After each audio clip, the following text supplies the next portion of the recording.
Sig, who's like a big black guy, and it's very similar to the John Stewart voice. All right, Jerry, let's get going. We're gonna grab us some metal heads. But I mean, I don't think anybody sees the difference.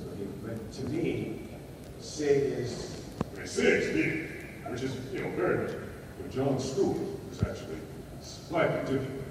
John's a little more of a smoky barbecue thing. That I actually stole from my mom. Yes, in fact. Can you read any of the comic books that you did the voiceover work for, Jack Shaw and Green Lantern? Oh yeah. Yeah, no, we would have Justice League sessions, and there would be guest stars playing superheroes. And they're like, wait, okay, so who am I? The Shining what? Shining Knight. It's part of the. Oh, here, hold on. And I reach my bag, and I would have. See, he's medieval, but he's modern, and he's got fine horse. See, he's really exciting. I was usually the guy with the reference. Well, I mean, again. Yeah, how's it doing? Is anybody? Yeah. I bought them like the first 6, just cause. I have.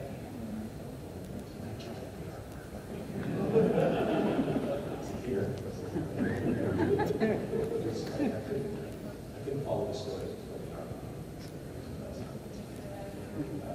Yes. No.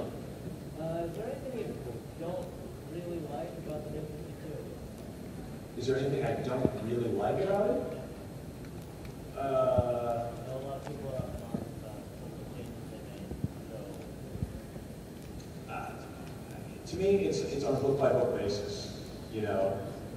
Some books are great. It's got me back to Batman. I'd sort of gone. I mean, and Batman is my spirit hero. But I hadn't been reading him for a couple of years. I like Batwing. I'm trying to think if there's anything I don't like. Well, I mean, some of the books are dogs. When you launch 52 books, some of them are going to suck. That's just bad. But no, I mean, I was very, very skeptical, and their percentages were much higher than I expected. And more of the books are more interesting than I thought they would be. I think.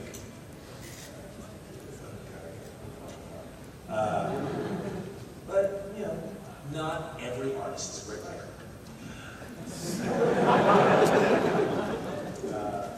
Richard.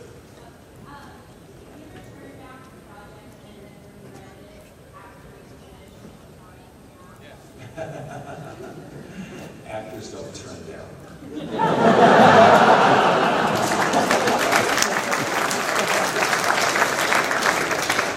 Actors get turned down. And they don't call.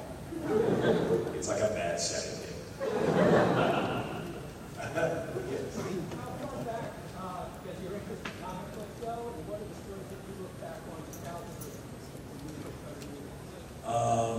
I think when I was 10, I inherited my, the family next to us had a son who had just graduated college, and he handed me his long boxes. So I had some amazing, I have a couple of Mad Magazines that are older than that. But the stuff that I really connect to the Bible on is obviously the stuff that I felt like I discovered. I still have my copy of New Teen Titans 1. Amazing, horrible George Chris stuff, Starfire. And I have the most vivid memory of reading X-Men's 141, Days of Future Past, when I was sick with a fever. And that was gnarly, just fever dreams.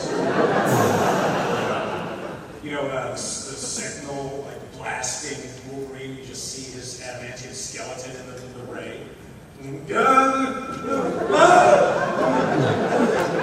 Marcel!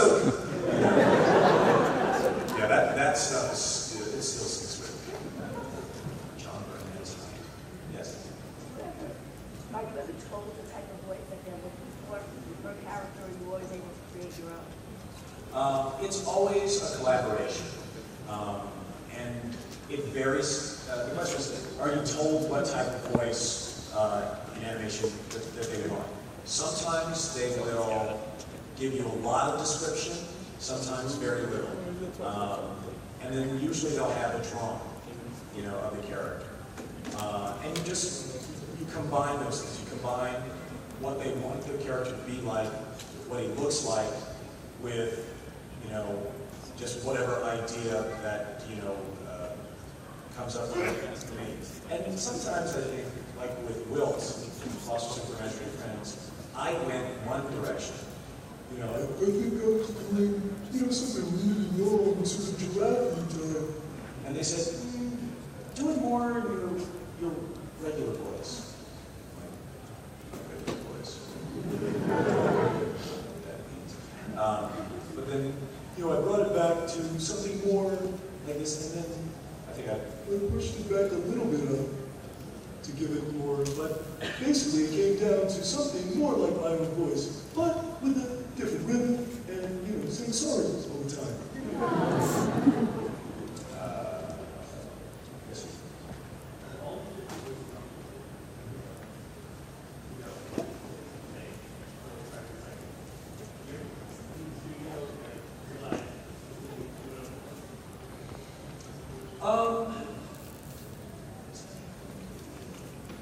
No, although, it's funny, I was listening to my friend Rob Paulson, who's a voice actor, Yakko, Maniacs, Pinky and Brain, 2 of the Teenage Mutant Ninja Turtles. Well, one 25 years ago, one now. He's got a podcast called Talking Tunes, and he was, it's fantastic. He was talking to Dee Bradley Baker. Dee was talking about it.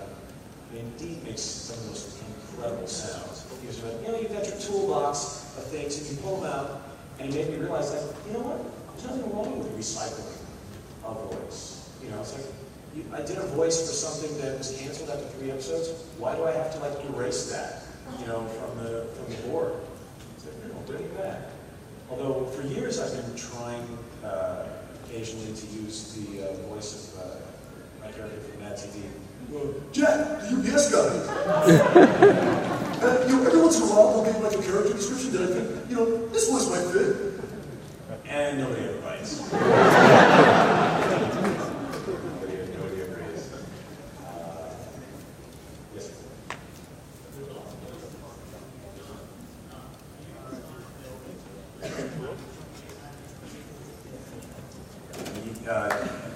Do I forget how to recreate a voice? Absolutely. Absolutely. It's actually a problem for me. I find that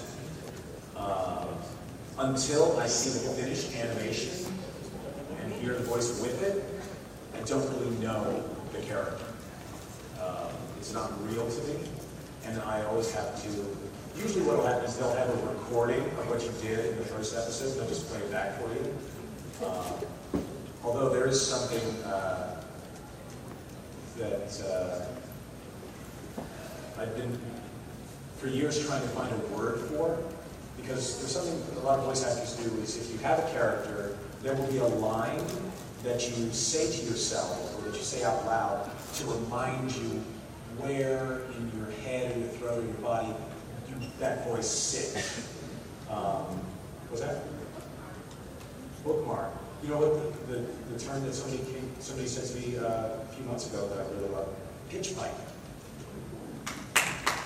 Because when you're in a singing group, you have that little thing that gives everybody their note. And so you know your note, and it tells you where to start. But yeah, so there's a pitch pipeline for each character. And once I have the pitch pipeline memorized, it's usually easier to get back to wherever the character is. Aren't these questions much better than what's your favorite?